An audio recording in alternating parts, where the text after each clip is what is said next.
not sure. So he's going to be day-to-day. Questionable. It's going to be, how he feels, the pain he can go through.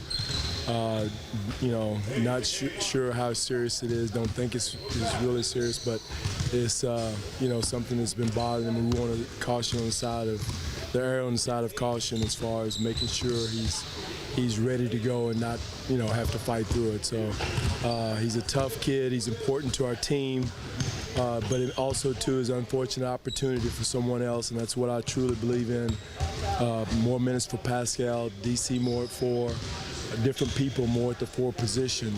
So, that's what we worked on today. So it's unfortunate, but he's an important part of what we need. But so we're going to see it day to day and see how he feels. But it's safe to say you're feeling better now than you were coming out of Phoenix in terms of pass. Yeah, I'm feeling better now. Not 100% better, but he's feeling better than than it was then, because I didn't know. We didn't know exactly what it was. You are going to have some different looks at that 4, as you just mentioned. Pascal playing a little bit more is, I guess, okay because he did it earlier in the year.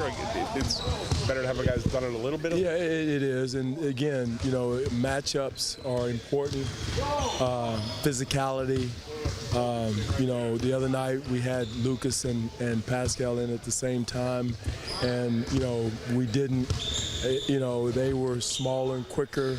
Tucker at the 4, so it kind of we had the best of us. So the matchups are going to be important as far as whether it's DC, Pascal are going to play at the 4. We may have to look at Jakob a little bit at the 4, maybe look at Lucas a little bit at the 4. So different people may have to man that position until Patrick comes back. You do have some different options for quickness, physicality, shooting, non-shooting, that kind of thing. Is that interesting to you to see how that works out?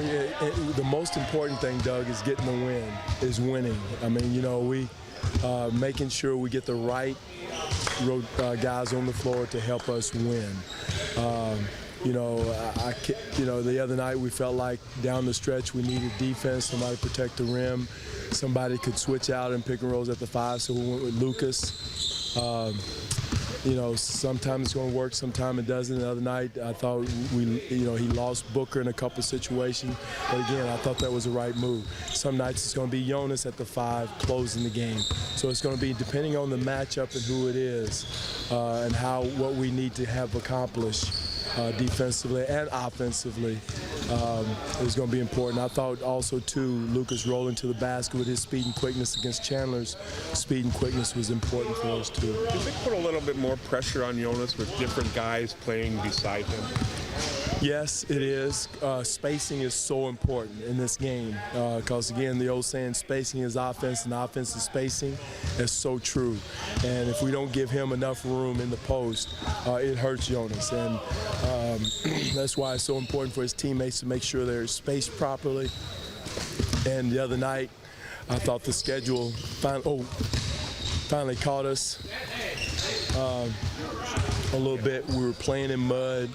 We was trying to grind it out, yell it out, and find something to get us going, because I think really the schedule and which is no excuse in the NBA because everybody's going through it, but finding something to get us over the hump at the end of the game. And I thought our guys fought in the 4th quarter with what they had left in the tank, but it wasn't enough. You can tell based on practice today, was that an attention getter the other night for them? Well, yeah, it was. Today was spirited. Guys got after it. We had far more energy today in practice than we did at any point in the game the other night.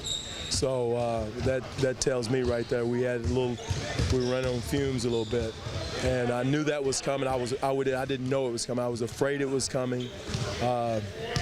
So again, but we gotta be professional enough to find a way in those situations when there's very little fumes in the tank and not shoot ourselves in the foot. I thought some of the things, even though we were dead tired, some things we did on both ends of the floor caused us to beat ourselves. You force 20 turnovers and you only get 11 points off of it. We got the ball, we had good defensive stands, and then we threw it away. So some of those things are things we can control, some of them are not. When you go with Damari at the 4, is that like you've been talking about maybe looking for places to get Norm in? Is that an opportunity for you to get Norm in? No question. Another opportunity for Norm to step in and get some more minutes for him. Probably not necessarily before, but with the right combination so we can have proper spacing. But another way to get him in the rotation. But again, and I think Doug mentioned the other night, we got so many different rotations going in because of whatever reason, foul trouble, fatigue, whatever it is. We've got our attention to detail still has to be there on the defensive end and the offensive end. And the other night I thought it was one of our worst offensive performances of the year. Handling the ball, shooting the ball, spacing, you name it, was our problem as much as it was our, because I thought our defense locked in the fourth quarter.